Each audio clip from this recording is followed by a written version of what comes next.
ഈ ചോദ്യപേപ്പർ ചോർച്ചയുമായിട്ട് ബന്ധപ്പെട്ട് അത് അത്ര നിങ്ങളുടെ മാധ്യമങ്ങൾ അത്ര ഗൗരവമായിട്ട് എടുക്കേണ്ട കാര്യമില്ല. നമ്മുടെ ഒന്നാം ക്ലാസ്സിൽ മുതൽ 10ാം ക്ലാസ് വരെ ഓണപരീക്ഷ, ക്രിസ്മസ് പരീക്ഷ, മോഡൽ പരീക്ഷ നടത്താറുണ്ടല്ലോ.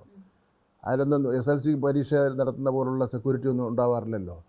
ആർക്ക് വേണോ ചോദ്യപേപ്പറൊക്കെ അത് പൊട്ടിക്കുന്നത് ഏതെങ്കിലും ഒരു പ്രസ്സിൽ വെച്ചോ ഇത് കൊണ്ടെത്തിക്കുന്ന സമയത്ത് ഒരാഴ്ച മുമ്പേ തന്നെ കൊണ്ടെത്തിക്കുന്നത് ചോദ്യപേപ്പർ സ്കൂളിൽ എവിടെയെങ്കിലും വെച്ചിട്ട് ആർക്ക് വേണോ അതിനുവേണ്ടി പ്രശ്നം വെച്ച് ചോർത്താൻ കഴിയുന്നതാണ്.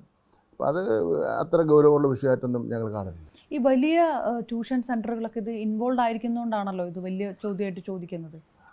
അതൊക്കെ മാധ്യമങ്ങൾ വലിയ വാർത്തയൊക്കെ കൊണ്ടുവന്നതാണ്. അതിലൊന്നും ഒരു വലിയ ഗൗരവമുള്ള വിഷയമൊന്നുമില്ല. പ്രധാനപ്പെട്ട ട്യൂഷൻ സെൻ്ററുകളൊക്കെ അവരുടെ പേരുകളൊക്കെ ഇതിനകത്ത് ഉയർത്തപ്പെടും. അതൊക്കെ പോലീസ് ക്രൈംബ്രാഞ്ച് അന്വേഷിക്കുന്നുണ്ട്. ആ അന്വേഷണത്തിൻ്റെ മുകളിൽ എന്തെങ്കിലും ഞാൻ പറയുന്നത് ശരിയല്ല. ഈ വിദ്യാഭ്യാസ വകുപ്പുമായി ബന്ധപ്പെട്ട് അല്ലെങ്കിൽ അതിനകത്ത് പങ്കുണ്ടാകും, അതിനകത്ത് ആർക്കെങ്കിലും അന്വേഷിക്കുന്നില്ല എന്നുള്ളൊരു ആരോപണം ഉണ്ടല്ലോ. ആരോപണം ആര് പറഞ്ഞ ആരോപണം? UDF അടക്കം ഉന്നയിക്കുന്നത് ഇടത് അധ്യാപക യൂണിയനിലെ അധ്യാപകരാണ് ഈ ചോർച്ചയ്ക്ക് പിറകിലെന്നുള്ളൊരു ആരോപണമാണ്. അതിപ്പം UDF അല്ലാതെ അനുകൂലിച്ച് പ്രസ്താവന ഇറക്കുമോ? ഇടതുപക്ഷ ജനാധിപത്യ മുന്നേ ഗവൺമെൻറ് ചെയ്യുന്ന എല്ലാം ശരിയാണെന്ന് പറഞ്ഞ പ്രസ്താവന ഇതുവരെ ഇറക്കിയിട്ടില്ലല്ലോ കഴിഞ്ഞ 3 വർഷമായിട്ട്.